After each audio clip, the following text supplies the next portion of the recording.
오늘은 복음의 사람 두 번째 말씀 나누도록 하겠습니다. 우리말에 뭐뭐답다라는 단어가 있습니다. 이 사람은 뭐뭐답다, 뭐뭐답다. 참 아름다운 말입니다. 사전의 설명은 이렇게 되어 있습니다. 답다 이렇게 딱 치면요, 일부 명사나 어근의 뒤에 붙어 그것이 지니는 성질이나 특성이 있다는 뜻을 더하여 형용사를 만드는 말, 이렇게 설명되어 있습니다. 그러니까 명사가 있습니다. 복음의 사람 그러면 복음의 사람 답다 이렇게 붙는 거죠. 이 답다는요, 제 기능을 잘 발휘하고 신뢰감을 줄 때 사용하는 말입니다.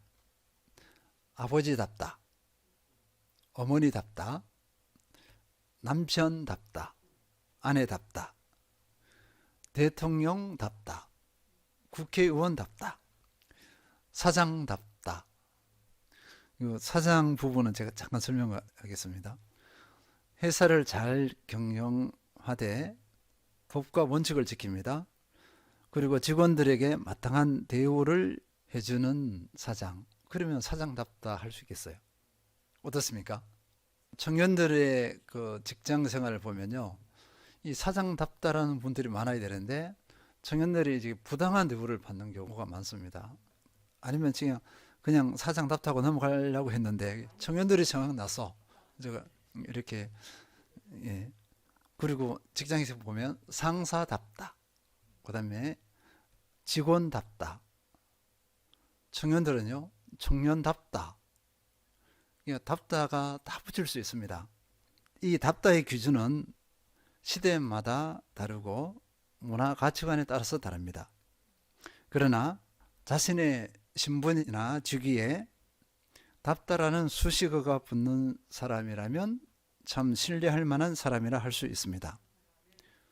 우리는 이것을 가지고 어떻게 표현하냐면요, 또 답다인데요, 아름다운 사람이다, 아름답다 이렇게 표현합니다. 이런 수식어가 붙는 사람들은 참 행복할 것입니다. 이 답다라는 수식어가 붙는 사람을 통해서 가정이 건강해집니다. 사회가 건강해지고요, 공동체가 건강해지고 나라가 건강해질 수 있습니다. 우리 시대는 이 답다라는 단어가 참 그리운 시대입니다. 이런 수식어가 붙는 사람이 많지 않기 때문입니다. 우리 믿음의 사람은 어떠하겠습니까? 우리 믿음의 사람은요, 그리스도인답다입니다. 정말 그리스도의 사람 같다는 그런 표현입니다. 그리스도의 형상이 나타난다, 그리스도의 향기가 나타난다 할 때 쓰는 표현이라 할 수 있습니다. 한번 살펴보겠습니다. 목사답다, 그러면 건강한 목사겠죠?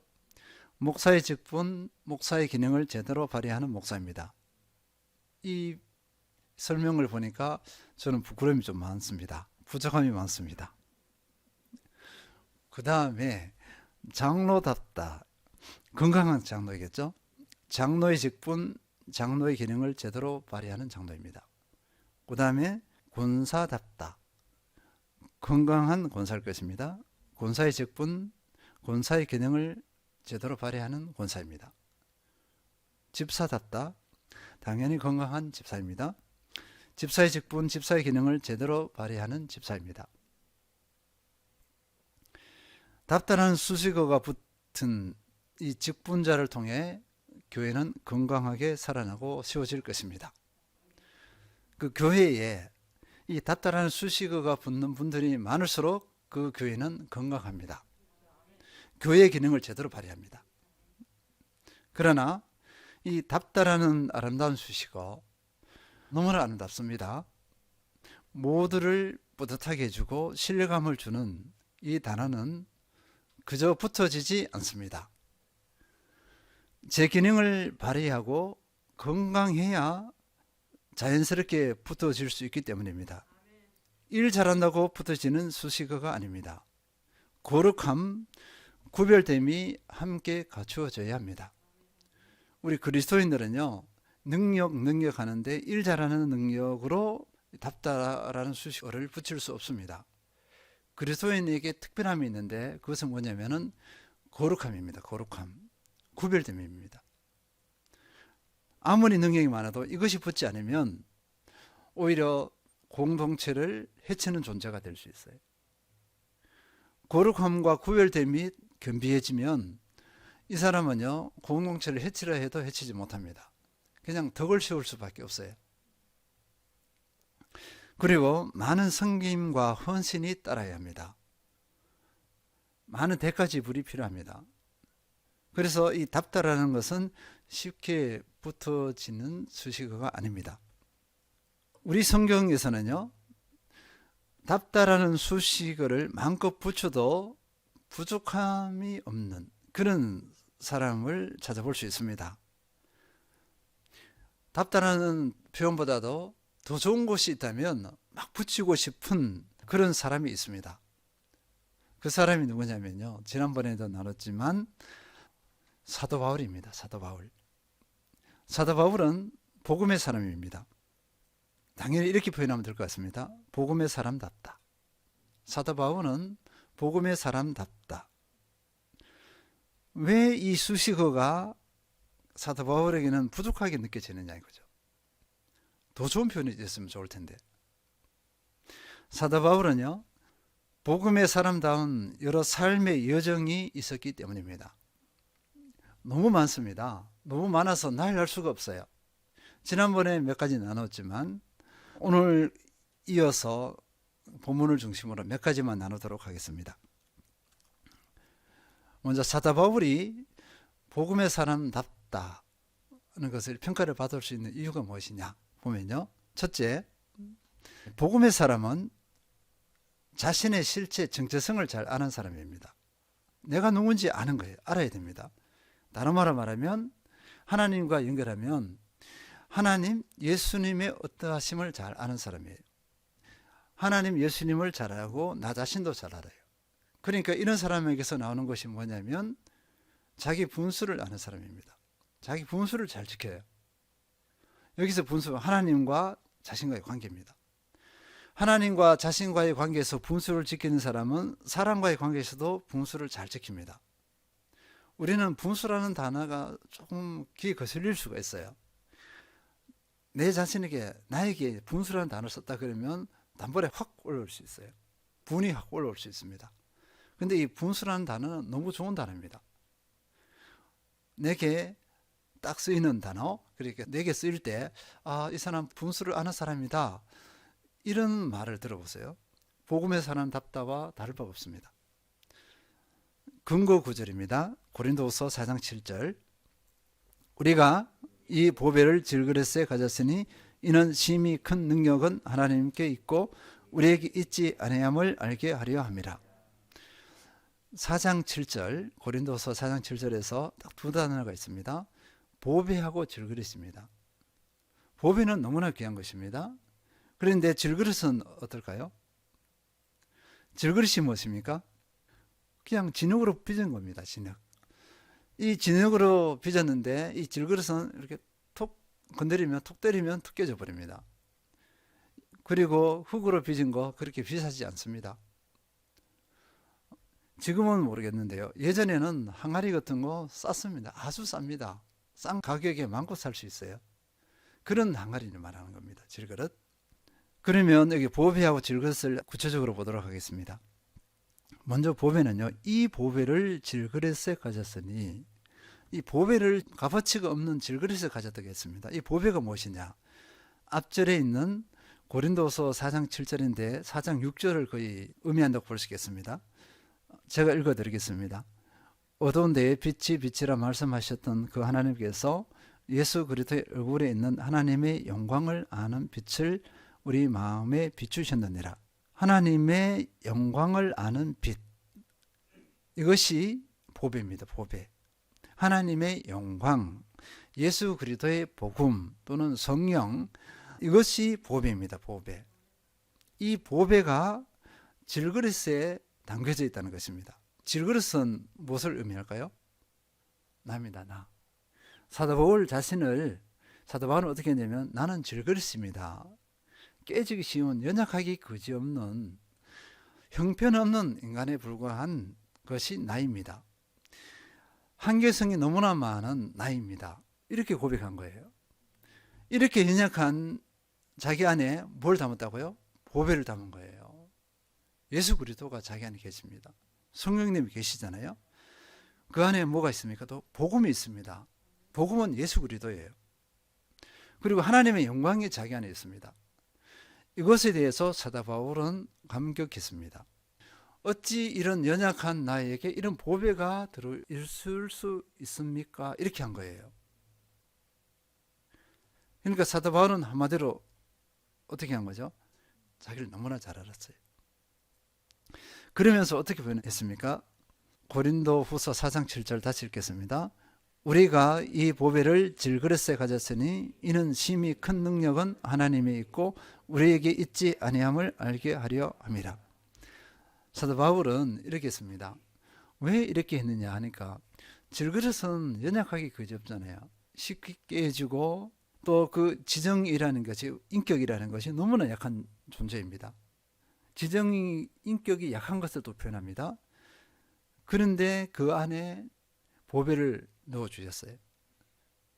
그러면 자기에게 나타나는 보배롭다, 아름답다는 것이 그리스도인답다 했을 때 자기 힘으로 되었느냐 이것입니다. 아니라는 거예요. 나는 능력이 없는 자입니다. 아무것도 아닌 존재예요. 그래서 뭐냐면은 이는 심히 큰 능력은 하나님이 있고 우리에게 있지 아니함을 알게 하려 함이라. 나에게 있지 않은 것, 능력은 나에게 있지 않다는 것을 알게 하려고 질그릇같이 연약한 나에게 이 보배를 두셨다. 이렇게 고백한 것입니다.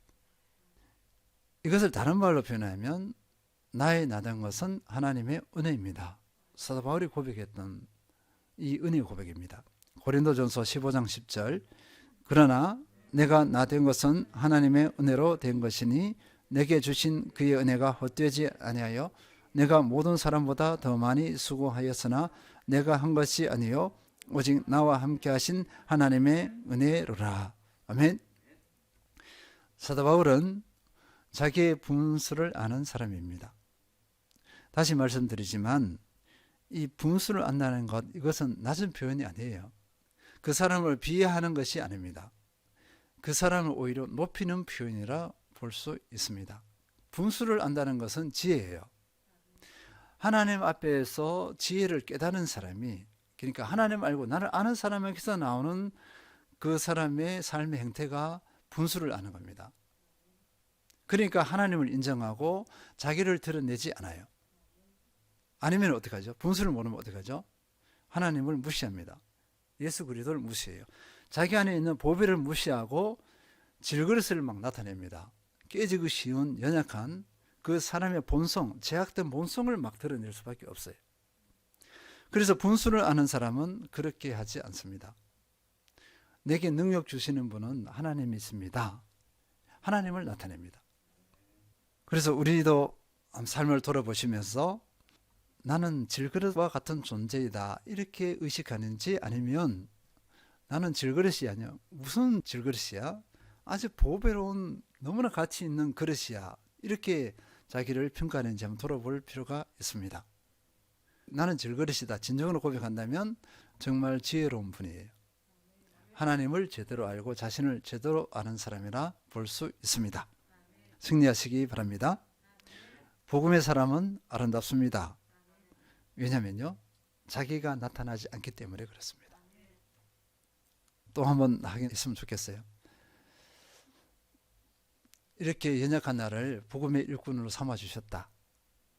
감격하고 있는가 살펴보시기 바랍니다. 내가 한다 이렇게 했을 때는 어떻게 할까요? 내가 원하는 대로 되지 않으면 바로 낙담해 버립니다. 능력이 주님께 있다 그러면 내 연약함을 의지하지 않기 때문에 함부로 낙담하지 않습니다. 살리고 세우는 주체는 하나님이십니다. 내가 살리고 세우는, 사람을 살리고 세우는 주체는 내가 아니에요. 하나님이십니다. 이런 사람은 넘어지지 않습니다. 승리하는 삶을 살 수 있습니다. 주인공 되시길 기원합니다. 두 번째입니다. 두 번째 복음의 사람답다는 사람은요, 심지가 흔들리지 않는 사람입니다. 마음의 중심이 흔들리지 않는 사람입니다. 고린도서 4장 8절 9절 우리가 사방으로 우겨쌈을 당하여도 쌓이지 아니하며 답답한 일을 당하여도 낙심하지 아니하며 박해를 받아도 버림받지 아니하며 거꾸로 뜨림을 당하여도 망하지 아니하고. 쉬운 말로 표현한 구절 밑에 한번 읽어보겠습니다. 우리는 사망에서 강한 압박을 받아도 부서지지 않습니다. 당혹한 일을 당해도 낙담하지 않습니다. 핍박을 받아도 버려지지 않습니다. 쓰러뜨림을 당해도 멸망하지 않습니다. 이 두 개의 구절은요, 사도 바울이 복음의 사람으로서 순종하며 복음에 헌신해 나갈 때 겪었던 자기 삶을 요약해서 고백한 내용이라고 볼 수 있겠습니다. 이 내용을 보면요, 아주 확신이 있습니다. 사방에서 강한 압박을 받습니다. 이 압박은 어떤 압박일까요? 사도 바울을 공격하는 것이죠. 사방에서 사도 바울을 공격합니다. 죽을 고비가 한두 번이 아니에요. 이런 것을 말합니다. 압박을 받아도 부서지지 않는다. 부서지지 않는 건 내면을 말합니다. 내 마음의 중심이 부서지지 않는다는 것입니다. 당혹한 일, 이 당혹한 일이라는 것은요, 전혀 기대할 수 없이 갑자기 폭 치는 것. 우리 집사님 한 분이 지난주에 교통사고를 당했습니다. 차가 이리 가다가 앞차가 천천히 가니까 속도를 늦췄어요. 근데 갑자기 뒤에서 팍 박았습니다. 당혹한 일이라는 것은 이런 일일 수 있습니다. 적들이 사도 바울을 죽이려고 어떻게 하죠? 급습하는 것, 그런 영역입니다. 숨어서 기다리고 있다가 사도 바울을 죽이려 하는 그런 당혹한 일, 전혀 예기치 못한 상황. 뒤에서 차가 박을 줄 모르잖아요. 그러면 그 충격이 심합니다. 그런 일을 당해도 낙심하지 않습니다. 핍박, 수없는 핍박을 받았죠. 왜 핍박을 받느냐? 복음 때문에 핍박을 받습니다. 수많은 죽을 고비가 있습니다. 그런데도 멸망하지 않는다, 죽지 않는다는 것입니다. 왜냐면요, 사도 바울의 힘, 능력, 자신의 의지에 달려있는 것이 아니라 그 자신의 그런 복음에 헌신된 그 의지 있잖아요. 열정 때문에 그런 것이 아니라 7절입니다. 이는 심히 큰 능력은 하나님에 있고 우리에게 있지 아니함을 알게 하려 함이라. 이는 심히 큰 능력이 하나님께 있기 때문에, 하나님의 능력으로 인해서 그렇습니다.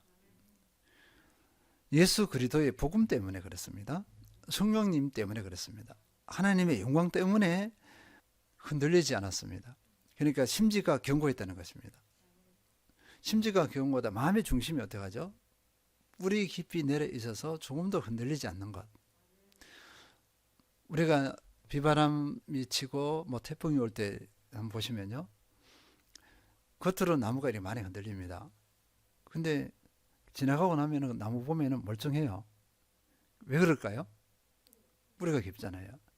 그런데 어떤 나무는 뿌리째 뽑혀갖고 넘어져서 차를 덮쳐서 차를 파손하기도 하고 다양한 모습을 볼 수 있습니다.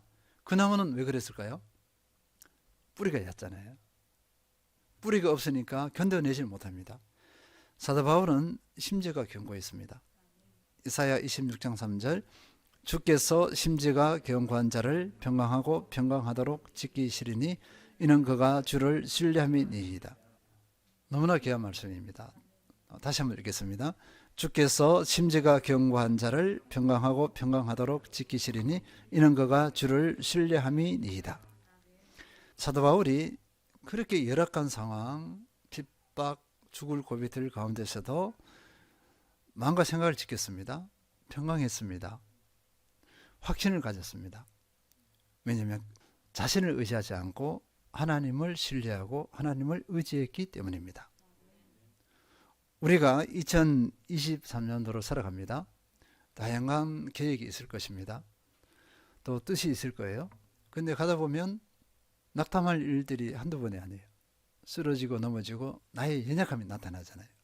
그 앞에서 낙담, 절망할 거예요. 그러나 우리가 주님을 의지하고 주님을 신뢰한다면 그 도전적인 낙담적인 상황과 환경을 능히 이겨낼 것입니다. 쓰러지지 않습니다. 혹 쓰러져도 바로 일어납니다. 주님의 손을 붙잡고 일어날 것입니다. 결론입니다. 복음의 사람은 아름답습니다. 왜요? 연약한 자기가 나타나지 않기 때문입니다. 세 번째입니다. 세 번째는요, 이 복음의 사람은, 복음이 나타나는 사람은 예수의 생명을 나타내는 사람입니다. 고린도후서 4장 10절, 우리가 항상 예수의 죽음을 몸에 짊어짐은 예수의 생명이 또한 우리 몸에 나타내게 하려 함이라.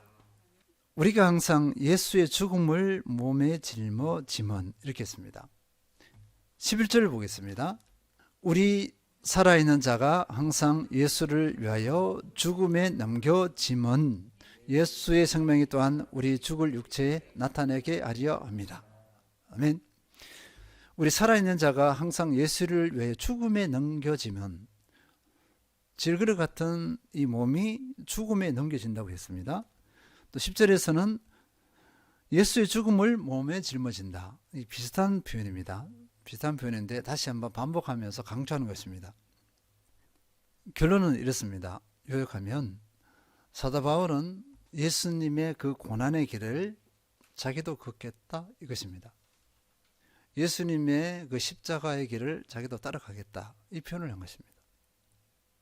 왜 그러냐면 이렇게 할 때 예수의 생명이 죽을 육체, 연약한 육체에 예수 생명이 나타나는 것이기 때문에 그렇습니다. 11절에 그랬고 10절도 보면 예수의 생명이 또한 우리 몸에 나타나게 하려 함이라. 그래서 우리가 한번 살펴볼 것은요, 하나님께서는 왜 이 고난이 아니고 평안한 삶을 살면서는 예수의 생명이 나타나게 할 수 없는 건가 이것입니다. 누구나 평안한 삶을 기대합니다. 그것을 축복으로 알고 있어요.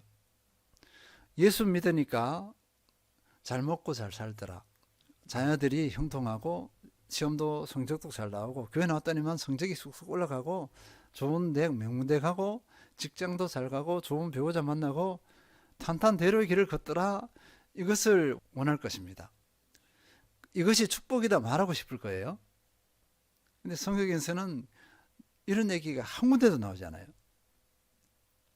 근데 많은 사람들이, 그리스도인들이 이것을 축복이라고 뭐 삼박자 축복하면서 성경을 막 왜곡시킵니다. 사람의 그 욕망이 있잖아요. 욕망을 싹 가져와서 성경에 던져버 버렸어요. 속이는 거죠. 이게 기복주의입니다. 그래서 그리스도인 안에 뭐가 숨겨져 있냐면 알게 모르게 기복주의가 딱 숨겨져 있습니다. 제가 물어보겠습니다. 우리 성도님들 중에서 우리 자녀가 어느 대학 나왔다 자랑하지 않으신 분, 자랑해 본 적이 없다, 또는 우리 자녀의 대학에 대해서 부끄러워한 적이 없다, 한번 살펴보시기 바랍니다. 자랑했거나 부끄러워했다면 거의 기복주의, 세상 가치관에 영향을 받았다고 볼 수 있습니다. 동의하십니까? 근데 성경에는 그렇지 않습니다. 성경에는 계속 고난을 얘기합니다. 복을 얘기해도 고난이 복이라고 얘기하지 우리 현실적인 만족, 채워지는 것을 복이라고 하지 않습니다. 우리 사람들은 비뚤어져서 그걸 원하지, 성경에 나와 있는 복을 이렇게 뒤로 밀어내고 세상 사람들이 생각하는 그 복을 자꾸 가지고 와요. 그러니까 진정한 복을 못 누립니다. 삶이 왜곡되어 버립니다. 그래서 근심하지 않을 것에 근심을 하고 하나님께서 주신 복인데도 그것을 비극으로 받아들이고 힘들어하고 이런 경우가 너무나 많습니다. 하나님께서는요, 우리에게 어떤 삶을 원하시냐, 요구하시냐면 예수님의 삶을 요구하시고 그 길로 이끄십니다. 거부하려고 해도 할 수가 없어요. 하나님의 사람이라면 그렇습니다. 하나님의 사람이 아니라면 예수 길을 가지 않아요. 하나님께서 택한 백성이라면 예수님의 길을 피하는 사람을 코로 깨서라도 다시 예수님의 길로 걸어가게 합니다. 십자가의 길입니다. 십자가의 길. 고난의 길을 택하게 하세요. 왜냐하면 이것이 하나님의 삶의 방식인데 하나님의 방식입니다. 이 고난을 통하지 않고서는 예수님이 나타나지가 않아요. 내 안에 형성되지 않습니다. 내 안에 계신 예수님이 어떻게 나타나느냐? 고난의 때, 환난, 그다음 인내, 연단을 받을 때 이때에 나타난다는 것입니다. 내가 잘 먹고 잘 살 때 예수가 나타나요? 절대로 나타나지 않습니다. 우리의 교만이 나타날 수 있어요. 죄를 지을 위험성이 있습니다. 근데 고난의 때, 어려움을 겪을 때 이 고난은 어떤 고난이냐면 예수님으로 인한 고난입니다. 복음을 위한 고난이에요. 이 고난의 때 예수님이 분명히 나타나요. 사도 바울은 자기의 그 고난의 모든 여정 가운데서 어떻게 했죠? 무엇 때문에 그렇게 고난의 여정이었습니까? 복음 때문에. 복음 때문에 핍박을 받고 죽을 고비를 수없이 넘기고 현재도 그렇고 계속 그 길을 걸어갑니다. 그러니까 사도 바울을 통해서 예수님이 나타날 수밖에 없었어요. 질그릇 같은 사도 바울입니다. 연약함을 고백했지만 그 질그릇에서 예수 그리스도가 나타났어요. 우리 연약한 존재입니다. 연약한 인격이에요. 조금만 세밀히 살펴보면 이렇게 부족할 수가 없어요. 연약할 수가 없어요. 저도 이제 수없이 자책을 합니다. 하루를 이렇게 돌아보면 실수들이 많아요. 많으니까 이 바보 멍청이 하는 게 참 많습니다. 이런 저에게 보배인 복음을 맡기셨어요. 아이러니입니다. 아이러니. 이것이 뭐냐니까 하나님의 섭리, 그 하나님의 삶의 방식이고요. 그리고 우리 연약한 사람이 예수님의 고난에 예수님의 그 삶의 방식을 따르면 예수님의 삶이 나타납니다. 이렇게 향기, 형상은 그렇게 해서 나타나는 거예요. 그리고 어디까지 가냐면요. 예수님께서 죽으시고 부활하셨잖아요. 성김의 흔히 말하면 끝판왕, 자기 목숨까지 내주는 성김인데 여기서 끝난 것이 아니라 부활하셨습니다. 우리도 거기까지 가는 거죠. 예수님의 형상처럼 영원롭게 되는 겁니다. 영원히 죽지 않은 영원한 생명을 가진 존재로서 예수님과 영원히 함께하는 존재가 되어집니다. 그래서 우리가 예수님의 길을 걸어가야 됩니다. 또 결론 맺습니다. 복음의 사람은 아름답습니다. 왜냐하면 연약한 내가 자기가 나타나지 않기 때문입니다. 정리하겠습니다. 답다라는 수식어가 붙는 사람은 참 복된 사람입니다. 자신의 위치, 직분의 기능을 제대로 발휘하는 사람이기 때문입니다. 우리 믿음의 사람은 다양한 위치 가운데 있습니다. 어느 것 하나 놓칠 수 없습니다. 답다라는 수식어가 따라 붙는 그 한 사람이 되어야 될 줄 믿습니다. 그러나 쉽지 않습니다. 수많은 대가 지불과 자신을 지킨, 주님 안에서 자신을 지킨 결과로 얻어지는 열매이기 때문입니다. 우리는 사도 바울의 답다라는 삶에 도전을 받습니다. 그리고 힘을 얻습니다. 복음의 사람의 다움입니다. 복음의 사람 다움이었습니다. 첫째, 복음의 사람은 자신의 실체를 잘 아는 사람입니다. 반대로 하나님과 예수님의 어떠하심을 잘 아는 사람입니다. 둘째, 심지가 견고한 사람입니다. 셋째, 예수의 생명을 나타내는 사람입니다. 이사야서 26장 3절, 주께서 심지가 견고한 자를 평강하고 평강하도록 지키시리니 이는 그가 주를 신뢰함이니이다. 부르심에 온전히 응답하여 복음의 사람답다, 그리스도인답다는 수식어가 자연스럽게 붙는 모든 성도님들, 사람과 교회와 세상을 살리고 세우는 기능을 제대로 발휘하는 모든 성도님들 되시길 축원드립니다.